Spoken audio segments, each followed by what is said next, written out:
Hello. I'd like to say hi to everybody. I believe I'm live now. And if, hi everybody, maybe I said hello twice. I'm not entirely sure. It's really weird when you're working off a really small little screen. You're looking at yourself in the corner and then you realize that the camera is up here. So I'm going to wait a couple of minutes before we get a little bit of an audience built up. So I am going to talk to people who own property, landlords, about the business of being a landlord. I myself am an agent based in Waterford, which is in the sunny southeast of Ireland, a beautiful part of the country. I would love to have done this video with my back to the beautiful scenery that I have here, but the light was getting in the way. And I want to chat to you about property, about how you get the best return, and the various pitfalls that you can avoid. I am 23 years in the business, so we've learned a lot along the way, a huge amount, in fact. And I'm just wondering, I've 8 people here. Now I'll see, can I make the screen bigger? No, I don't know why it's not doing that for me. We've 12 people on board now. Hang on. Yes, that's much better, much easier. So welcome everybody. Can I see anybody now who's with me? No, I can't see who's with me. Wave, if you want to wave and say hello, that'd be really cool. So basically I live in Waterford, County Waterford, in a place called On Rhine, which is in the Gaeltacht, which is an Irish-speaking part of Ireland. And I've been living here with my family for the last 3 years. It's a beautiful part of the country. And I think right now, as we're all in lockdown, we're particularly mindful of how important our space is. It's really, really important. And I'm lucky that we can actually get to walk on the beach because it's only down the road from our house. But we're practicing, of course, all the safe distancing and everything. And it's not easy because we can't work in the office and see our colleagues every day. But I think everybody is experiencing, hi Benny, how are you? At least I know I'm not here alone. So it's a tough time for everybody. So it's an opportunity for us to, I suppose, get outside our comfort zone. And I met Christian about 6 years ago in London at PropTech. So shout out to Christian and Base, who set up Agents Here to Help. And Agents Here to Help is a forum of estate agents helping the public, basically, landlords, sellers, buyers, renters, in terms of advice on best practice. So there's loads of experienced agents with loads of guru-ness, and I'd highly recommend you go on to Agents Here to Help. And a shout out to Debbie Franklin as well, PropTech Debbie. I met Debbie at PropTech again 6 years ago, and Debbie's behind the administration of this. So I might just see how we're going. It's still early, 3 minutes in. I might just kick off now. So the 3 things that I'd like to leave you with today, 3 things that are really, really important as a landlord. Things you don't want to go wrong. You don't want the wrong tenant, because if you get the wrong tenant, then you could end up with loads of problems and no rent paid or late rents. And you may have a mortgage and you have financial commitments. And if that money isn't coming in, then it's a lot, it causes a lot of stress. The second thing is a vacant property or voids, periods of vacancy that are very much avoidable, especially in all markets now, because the demand for rental property is very, very strong. What are the key things that prevent a landlord from renting a property in a really timely manner? Mostly it's down to the presentation of the property, it's down to the price of the property, and those are really the key things. So if a property is way overpriced, then it's likely that it won't rent. And if it's not presented very well, the condition isn't very good, and the photographs are terrible, then really, how do you expect to attract a really good tenant? And the third thing is landlords unknowingly breaking the law. So whether that's a legal matter or a health and safety matter, the consequences can actually result in jail if it's a really serious breach. Hi, Christian. How you doing? Good to see you. So these are the three key things that every landlord needs to be very, very mindful of: the quality of the tenant, the getting the property rented as quickly as possible, avoiding voids because it's lost money, and unknowingly breaking the law. And a really important thing as well is renting property is a business. So if you're a private landlord, an accidental landlord, and you have a property that you rent out, it's important to remember that it's a business. So it's important to be in the mindset that you're running a business. Once money is exchanged between two parties, it's a business transaction, and your customer is your tenant. So it's really important that you get the right customer that's the right fit for you, and that you look after your customers, because it's a partnership really. And if both parties are respectful of each other and understand what the ground rules are, hence the contract, the terms, the engagement, then it makes for a much better experience for everybody all around. So in terms of attracting the best tenant and the best customer, as I said, you have to set yourself up right. And making a really good first impression is critical.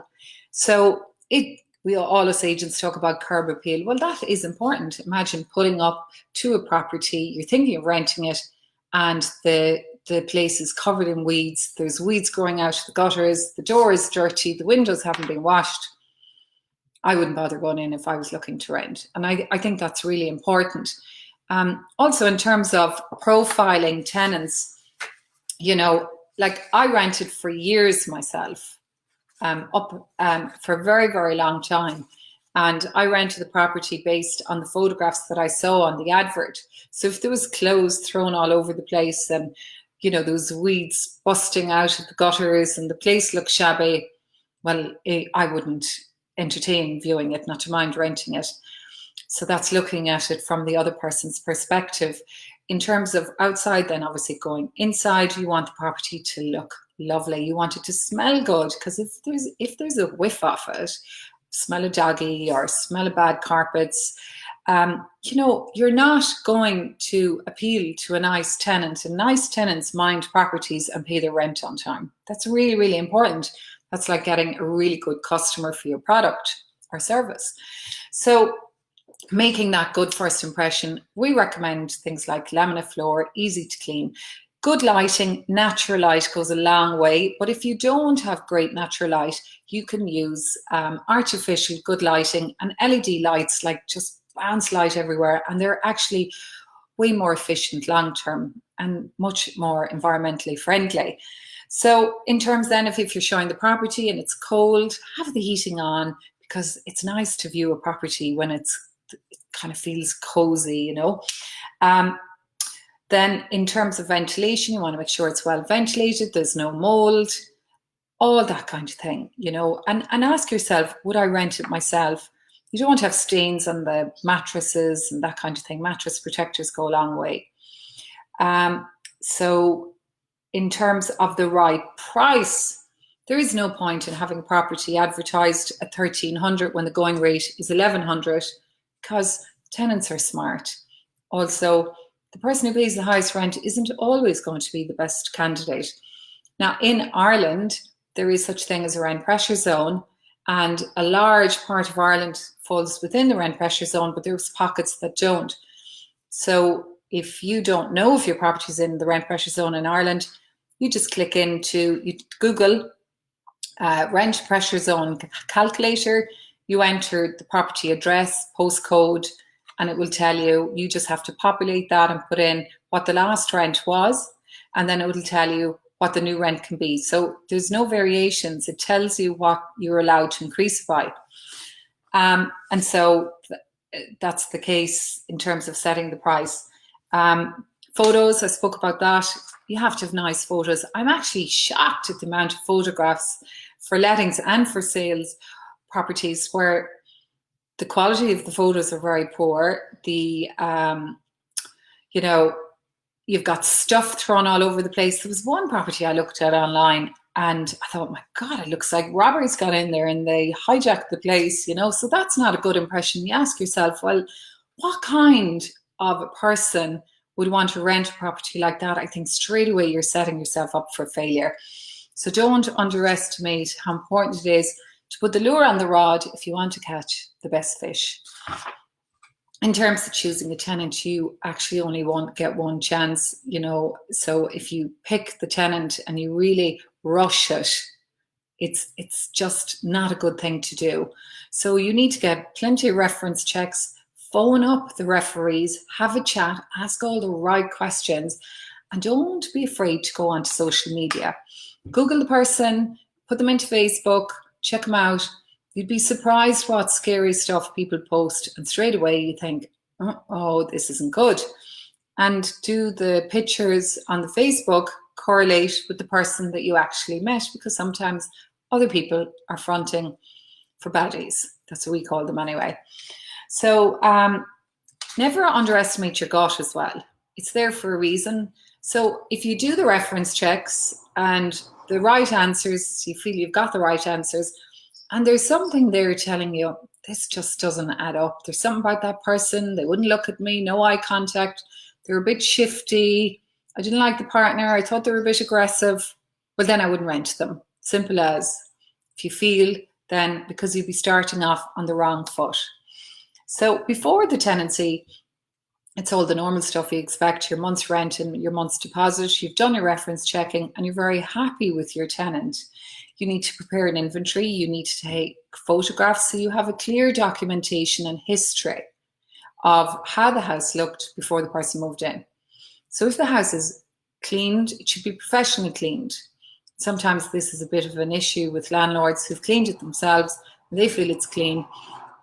The tenants don't feel it's clean, and we're caught in the middle. So it's really, really important that it's professionally cleaned and you're setting yourself up right day one.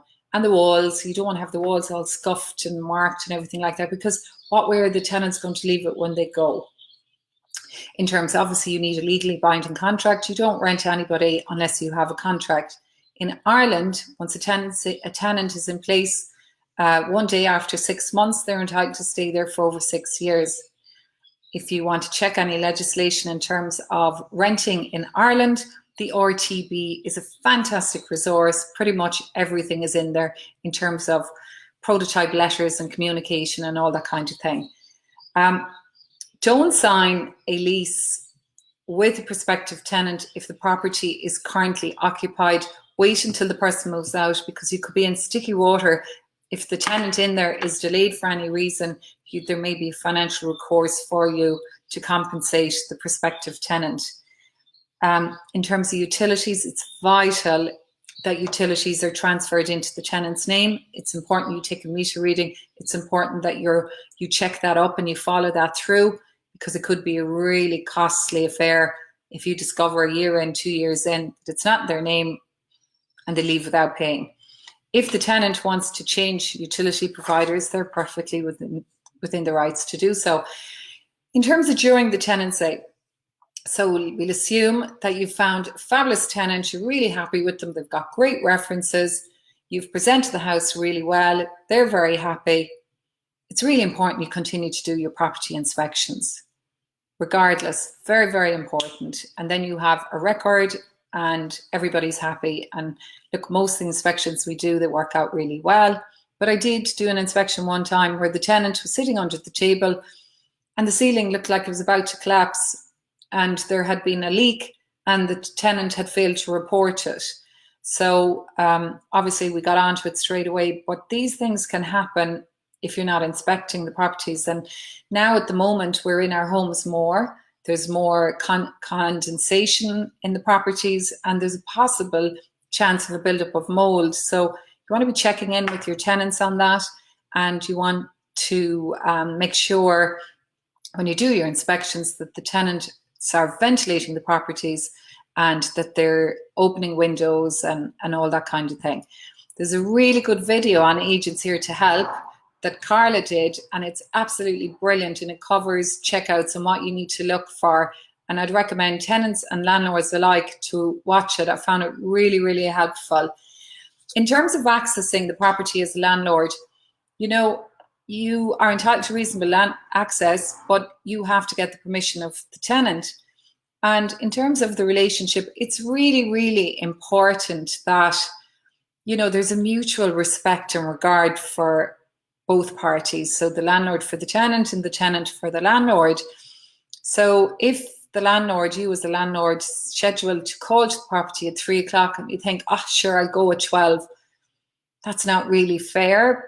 And we've had a situation where the relationship between the landlord and tenant broke down because the landlord didn't arrive at the time that they had agreed, and the tenant was very upset.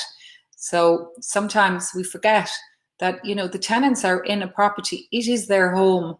And, we have to be really mindful of that. In terms of ending the tenancy and the move out, again, I go back to the Agents Here to Help page. Carla did a brilliant episode on this and spoke about all the different things. But I would say it's important to have clarity with your tenant before they move out in terms of what your expectations are. Drop them an email, arrange to meet them maybe a couple of weeks before and say, look, you need to clean it to this standard. I won't get into the overall detail, but this is what I expect. This is the way I presented it. And if you've any issues with that, you can always get a professional cleaner in. But the tenant needs to leave the property in the condition that they found it in. And that's where the evidence comes in to play. If there's a dispute, the RTB in Ireland is the route that you go down, and you can report the tenant through the RTB, or the tenant can report the landlord in the event that they feel the landlord's been unreasonable. You can't hold back deposit for anything that's considered to be reasonable wear and tear, but you can for keys not returned, property left dirty or damaged.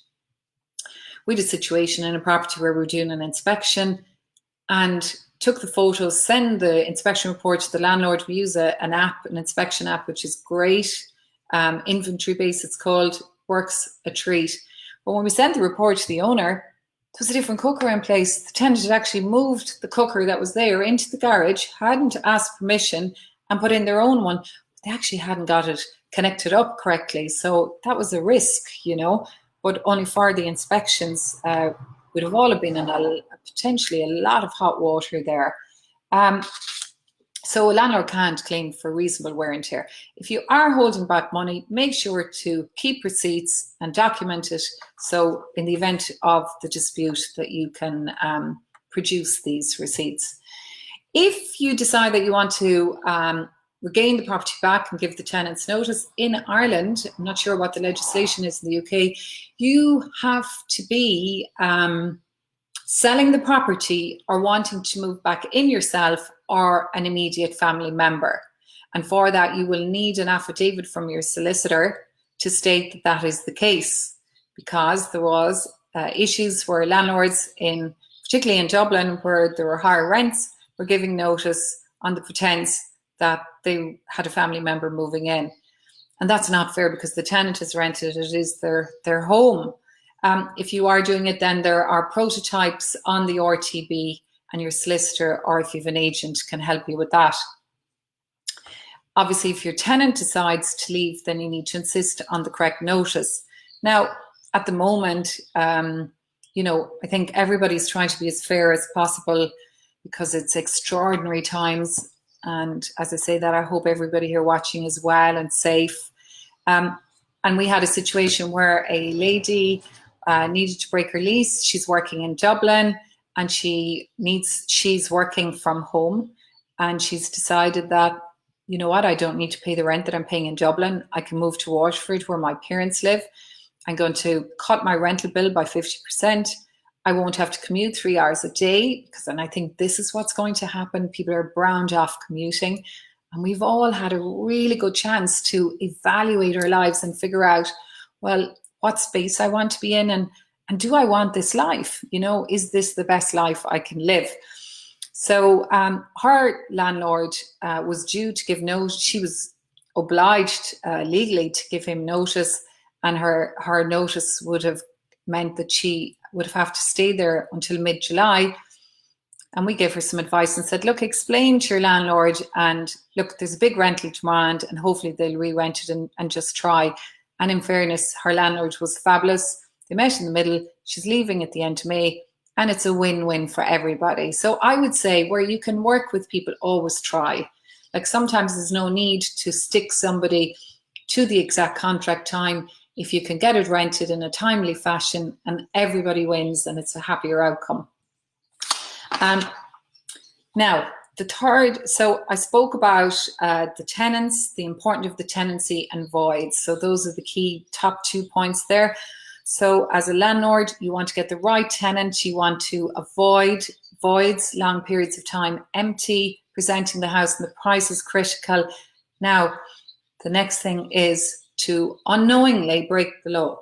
So it is very important as a landlord, you take your responsibilities really seriously. You know, comment moderation, not set. So discussion, I don't know, maybe people can comment, but nobody did, so it's okay. Does anyone want to say hello so I know you're there? In terms of the law, it's really important that you take your health and safety requirements and the law legislation really seriously. So in a property where there is oil or gas, you have to have a carbon monoxide detector. You have to have restrictors on windows on the top floor. You might not have children in the property, but there might be visiting child. You have to have a fire blanket or an extinguisher in the property. And I visited a property not too long ago, and the landlord didn't know that you had to have a fire extinguisher in the property. So that's really, really important. And I'm sure all this information is on the RTB. So you need to be compliant, and you also need to make sure that all your appliances are checked, and that your gas boiler is serviced and your oil burner, that they're serviced annually. That's really, really, really important, and I'd suggest that you log that in your diary, and so every year it comes up as a reminder and you don't take it to chance, because it's a silent killer, and it's just so serious. It can't be left to chance. I've gone into properties where the boilers haven't been serviced for years, and they are the things that actually cause explosions. In terms of legislation, you know, it's important that you're compliant. An agent rang me up recently and she said, Regina, I have a landlord who wants me to rent the property. It is within the rent pressure zone, and she wants me to advertise at €100 more than what it's meant to be. And I said, yeah. And she said, well, if she's telling me to do it, I have to. And I'm like, no, she's breaking the law. Well, how will the law find out? If something goes wrong, of course, there's a dispute. It'll come to light that the tenant is paying not the 4% increase on the last rent, and every tenancy has to be registered with the RTB, and so there is a history there, and a tenant is entitled to get that information in terms of the Freedom of Information Act. So really, really important that you work within the law, because it does come and bite you, and what's the point? In terms of tax, you can reclaim your expenditure and offset them against the tax. Your agent fees are tax deductible. And so the normal fee is usually 10% plus VAT, most agents charge. And so about 5% of that is tax allowable. And there's a lot involved, and I would stress this is a business, and it's really important to take it that way. I want to just, in terms of a couple of other points, I want to make sure I've covered. It's good practice to get as a duty of care that all appliances are safe, and you should therefore arrange for a PAT, which is a portable appliance test. I do know that this is legislation in the UK.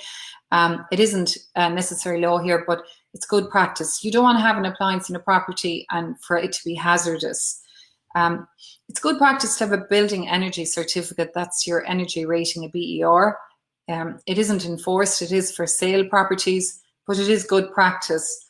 Your carbon monoxide, you want to make sure that the property has adequate ventilation. That's really, really important. Does anybody have any questions? Anybody there? I'm not sure if, I'm not actually seeing any questions. I'm not seeing any hands, so I don't know if you're there or not. So this is the first time I've ever done a Facebook Live. And it's interesting. One of the things I do now is I sign up for something and then I figure out how the heck am I going to do it afterwards. And I think it's great to get out of your comfort zone. And as agents, you know, I think there's so many on agents here to help who'd never done this before. And now all pulling together, and the resources on agents here to help is phenomenal. There's so many videos there, and I'm learning quite a bit myself from other agents in the sector. So if you're thinking of hiring an agent, just remember they're like doctors. They're good doctors and bad doctors. They're good solicitors and bad solicitors, and they're good agents and not so good agents. And you really want to check them out and check out their social media, check out the reviews. Very important. I know Christian from Base gets amazing reviews because of the amazing service that they provide. And also when you're comparing agents, make sure you're comparing apples with apples and you're not comparing apples with giraffes, okay? That's really, really important. And that the agent is fully set up and understands the legislation and understands how to find you really good tenants. I'm checking my tips here to see, have I left anything out? No, I don't think so. So the three things as a landlord that you need to focus on: getting the right tenant. This is really important. It is better to leave a property empty than to rent to a person that doesn't have the right credentials or doesn't actually have the ability to pay the rent, that you are compliant in terms of legislation and health and safety, and you don't have big land voids. So that's really all I have to say. My email is regina@libertyblue.ie. If anybody wants to reach out or needs any support, or if I can provide any information, I'd love to help. It was a delight, and I think technically it went okay. Take care, everybody. Stay safe. And for those of you in the UK, I'm going to say slán go fóill. It means goodbye. We'll see you again in Irish. Take care. Stay safe.